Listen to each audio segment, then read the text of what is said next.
नमस्कार दोस्तों, मैं रवि। आपका डीडी क्लासेस में एक बार फिर से स्वागत है।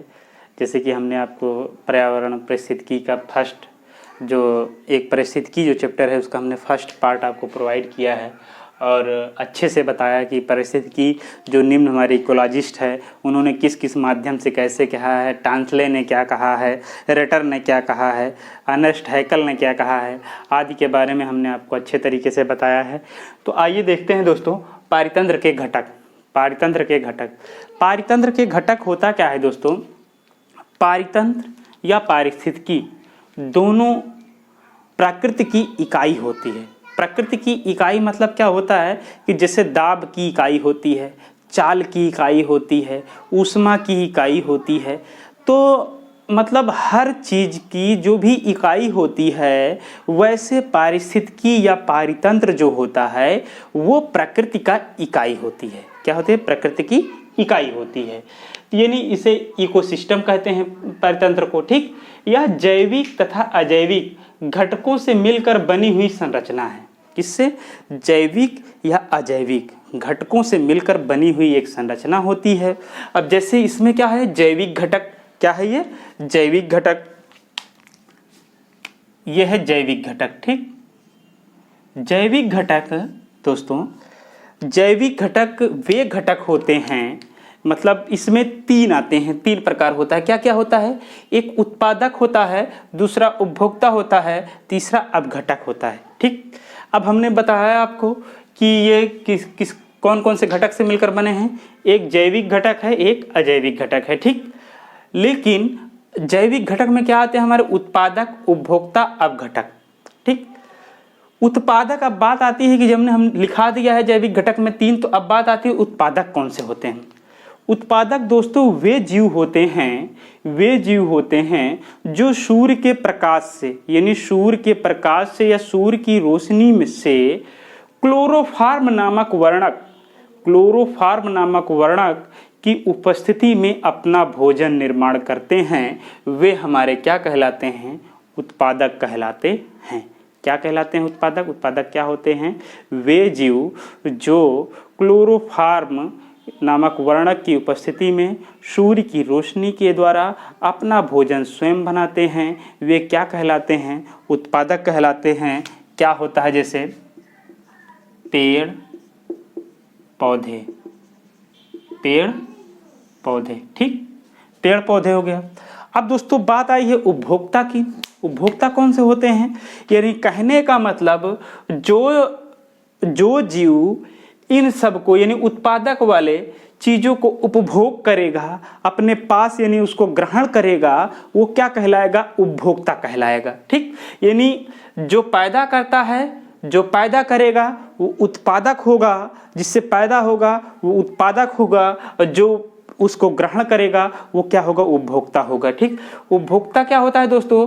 जो उत्पादक को, वे जीव जो उत्पादक का ग्रहण करते हैं, उत्पादक के वाले मतलब जीवों का ग्रहण करते हैं, वे क्या होते हैं? हमारे उपभोक्ता होते हैं। ठीक, उपभोक्ता में क्या है? जैसे जंतु, जानवर, मनुष्य, ठीक, आदि, ये क्या है? हमारे उपभोक्ता होते हैं। अब है तीसरा है दोस्तों अपघटक। क्या है? अपघटक। अपघटक वे जीव होते हैं जो उत्पादक और उपभोक्ता, यानी मृत उत्पादक, यानी मरे हुए या सूखे हुए पेड़ पौधे, या मृत पशु पक्षी आदि, मृत पशु पक्षी या जानवर, यहाँ तक कि मनुष्य आदि का जो जीव उनका ग्रहण करेंगे वे क्या कहलाएंगे? हमारे अपघटक कहलाएंगे। जैसे क्या हमारा है? जीवाणु है, बैक्टीरिया है, मतलब जीवाणु है, बैक्टीरिया है, कवक है। ठीक,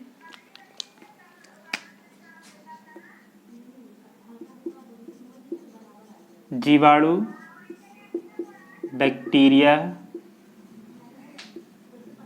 और कवक आदि। ठीक, जीवाणु, बैक्टीरिया, कवक आदि। ठीक, उसके बाद अब बात आती है अजैविक घटक की। किसकी बात आती है? अजैविक घटक की।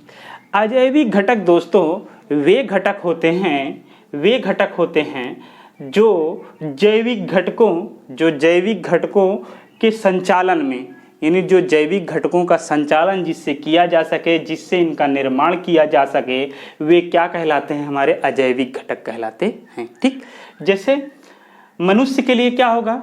मनुष्य या जानवर के लिए कार्बोहाइड्रेट, प्रोटीन एक हमारी संरचनात्मक यानी एक कार्यात्मक यानी एक निर्माणात्मक इकाई होती है मनुष्य की। इससे हमारे हड्डियों का निर्माण होता है, यानी अस्थिपंजर का निर्माण होता है। किससे निर्माण होता है? प्रोटीन से।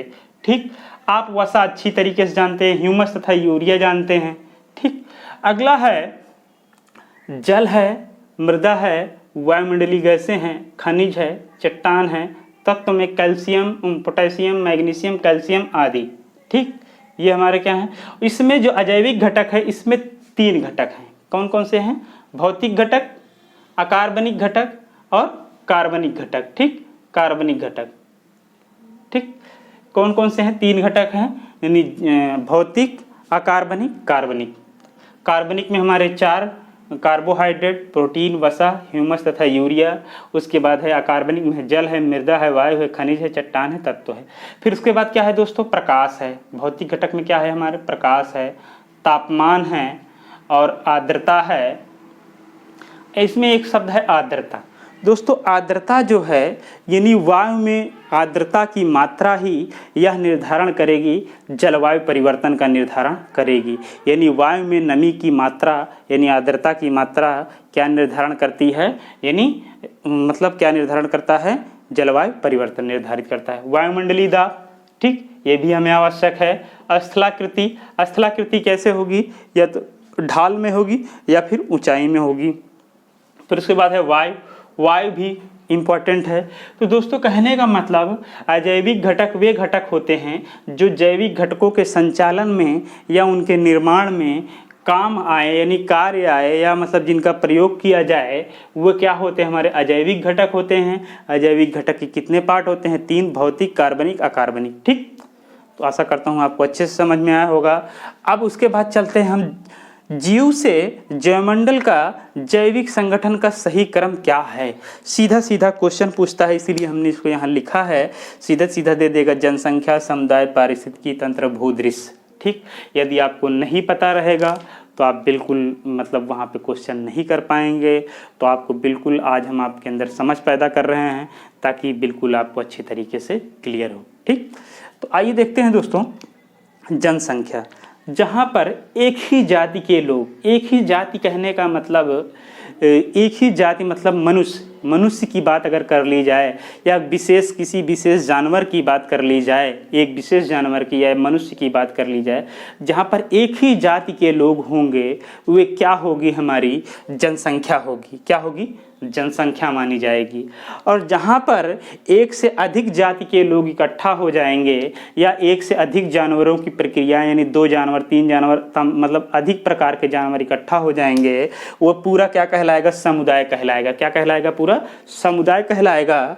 उसके बाद जहाँ पे मतलब कई समुदाय इकट्ठा हो जाएंगे, वो हमारा क्या कहलाएगा? पूरा एक पारिस्थितिकी तंत्र कहलाएगा, यानी प्राकृतिक वातावरण कहलाएगा। ठीक, जैसे क्या है, ये हमारा सिंबल जो दिख रहा है, ये जनसंख्या का, कई जनसंख्या मिलकर हमने क्या बना दिया है? समुदाय बना दिया है।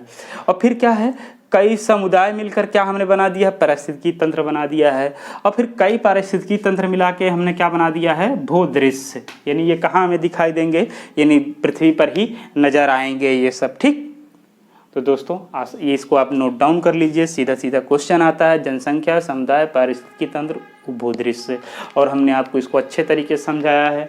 आप इसको नोट डाउन कर लीजिए और आशा करता हूँ आपको अच्छा लगा होगा। अब आइए चलते हैं हम लोग पारिस्थितिकी तंत्र के घटक की ओर।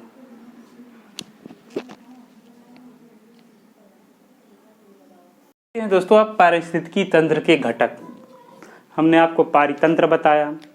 पारितंत्र में आपको हमने बताया जैविक, अजैविक बताया। जैविक जो जैविक घटक होगा, उन घटकों में जो भी जीव जंतु या मनुष्य या मतलब जीवाणु, बैक्टीरिया, कवक आदि जो आएंगे, जिनके रहने का स्थान क्या प्रदर्शित करेगा? पारिस्थितिकी तंत्र के घटक कहलाएंगे।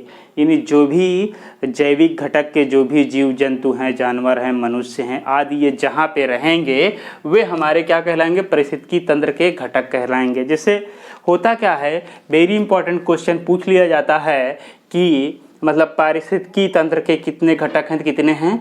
स्थलीय है, जलीय है, मानवीकृत है। देखिए, या तो स्थल पे रहेगा कुछ चीज़, या फिर जल में रहेगा कोई जीव जंतु, या फिर मानवीकृत बनाए हुए खेतों या पौधशाला या फिर कहीं भी रह सकता है। ठीक, जैसे क्या है कि पहला है, इधर से देखते हैं हम, मानवीकृत। मानवीकृत में क्या है दोस्तों? क्वेश्चन पूछ लेता है कि निम्न में से कौन सा मनुष्य द्वारा तैयार किया गया पारिस्थितिकी तंत्र है? तो कौन से होगा? कृषि, खेत, खलिहान हो जाएगा। कृषि, खेत यानी खेत या खलिहान हो जाएगा। जल जीवशाला हो जाएगी। जल जीवशाला क्या है दोस्तों? एक्वेरियम। देखिए, जो बड़े बड़े लोग होते हैं, मतलब जिनके घर में एक्वेरियम लगा होता है, एक्वेरियम एक शीशे टाइप का होता है, उसके अंदर मछलियाँ होती हैं, वही है जल जीवशाला। ठीक, वो है जल जीवशाला, एक्वेरियम। एक अंतरिक्ष यान। अंतरिक्ष यान में भी मतलब इसका मतलब पारिस्थितिकी तंत्र का मतलब रख रखाव किया जा सकता है, या वहाँ भी हो सकता है। ठीक, अगला है, दूसरा है जलीय। जल में जलीय क्या होगा? एक लवणीय होगा, एक अलवणीय होगा, यानी एक खारा होगा, एक बिना खारा होगा। ठीक, जो खारे वाले होंगे वो लवण झील होगी, जो खारे पानी की झील होगी। ठीक, और दूसरा होगा ज्वार नदमुख होगा, तीसरा होगा समुद्र होगा। ठीक, ये क्या होंगे? लवणीय हो जाएंगे। अलवणीय में क्या हो जाएंगे? हमारा तालाब है, झील है, झरना है। चाहे तालाब होगा, झील होगा, झरना होगा, ये सब हमारे खारेपन इसमें नहीं होंगे। खारेपन कहाँ होंगे? ये लवण झील, ज्वार नदमुख, समुद्र में। कहने का मतलब जो जैविक घटक हैं, जैसे उत्पादक, उपभोक्ता और अपघटक, वो कहाँ कहाँ रह सकते हैं? कृषि, खेत, खलिहान, जीवशाला, अंतरिक्ष यान में, लवण झील, ज्वार नदमुख, समुद्र में, तालाब, झील, झरना में। ठीक, और उसके बाद कहाँ स्थल पे कहाँ रहेंगे? या तो वन में रहेंगे, या तो घासों में रहेंगे, या फिर मरुस्थल में रहेंगे।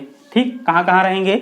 या तो वन में रहेंगे, घास में रहेंगे, मरुस्थल में रहेंगे। ठीक, अगला पॉइंट है दोस्तों, अगला पॉइंट है, पृथ्वी पर लगभग 71% भाग पर जलीय पारिस्थितिकी तंत्र का विस्तार है। पृथ्वी पर कितने परसेंट? यानी 71% भागों पर जलीय पारिस्थितिकी तंत्र का विस्तार है, यानी 71% क्या है? हमारे पास जल है। ठीक, यानी पूरे पृथ्वी का यह तंत्र विश्व के सर्वाधिक क्षेत्र पर फैला हुआ है। यह तंत्र विश्व के सर्वाधिक क्षेत्रफल पर फैला हुआ है। कहने का मतलब जब 71% जल हो गया तो 29% क्या बची? हमारी पृथ्वी बची। अब पृथ्वी में क्या आ जाएगा हमारा कि मतलब जैसे जहाँ पे हम जीवन यापन कर रहे हैं। ठीक, अगला है दोस्तों समुद्र। बहुत इंपॉर्टेंट क्वेश्चन है, आप देख लीजिए इसको, वेरी इंपॉर्टेंट क्वेश्चन है। समुद्र विश्व का विशालतम पारिस्थितिकी तंत्र है। क्वेश्चन आता है, निम्न में से कौन से विश्व का विशालतम पारिस्थितिकी तंत्र है? तो क्या हो जाएगा? समुद्र। इसलिए हो जाएगा क्योंकि जलमंडल में 97% भाग समुद्री जल होता है। कहने का मतलब इस 71% में आपके समुद्र भी हैं, झील भी हैं, तालाब भी हैं और छोटी छोटी नदियां भी हैं।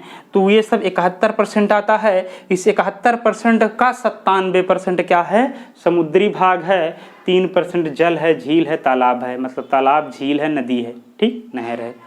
अगला है, समुद्री जल में सर्वाधिक सोडियम क्लोराइड मौजूद होता है। जो समुद्र जल है, जो नमक हमारा कहाँ से बनाया जाता है? समुद्र से बनाया जाता है। तो उसमें क्या मौजूद होता है? सोडियम क्लोराइड मौजूद होता है। ठीक, तो आप आशा करता हूँ आपको अच्छा लगा होगा, आप नोट डाउन कर लीजिए। देखते हैं इसके प्रीवियस ईयर के कुछ क्वेश्चन हैं। जैसे क्या है, निम्नलिखित में से कौन सा एक कृत्रिम पारितंत्र है? कृत्रिम पारितंत्र क्या है दोस्तों? कृत्रिम पारितंत्र क्या हो जाएगा? आपका खेत हो जाएगा, खलिहान हो जाएगा। कृत्रिम मतलब मानवकृत, कृत्रिम मतलब मानवकृत, जो मानव द्वारा बनाया गया हो। ठीक, अगला क्वेश्चन है, निम्नलिखित में से कौन सा कृत्रिम पारिस्थितिकी तंत्र है? कौन सा कृत्रिम पारिस्थितिकी तंत्र है? तो धान का खेत माना जाता है। कृत्रिम पारिस्थितिकी तंत्र अगर पूछे, कृत्रिम पारिस्थितिकी तंत्र की बात हो जाएगी तो ये क्या हो जाएगा? धान का खेत हो जाएगा। क्या हो जाएगा दोस्तों? धान खेत, यानी धान का खेत। ठीक, धान का खेत हो जाएगा।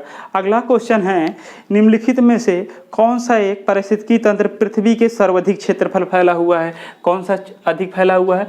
समुद्र विश्व का विशालतम पारिस्थितिकी तंत्र है या पृथ्वी के सबसे अधिक क्षेत्रफल फैला हुआ है? अगला क्वेश्चन है दोस्तों,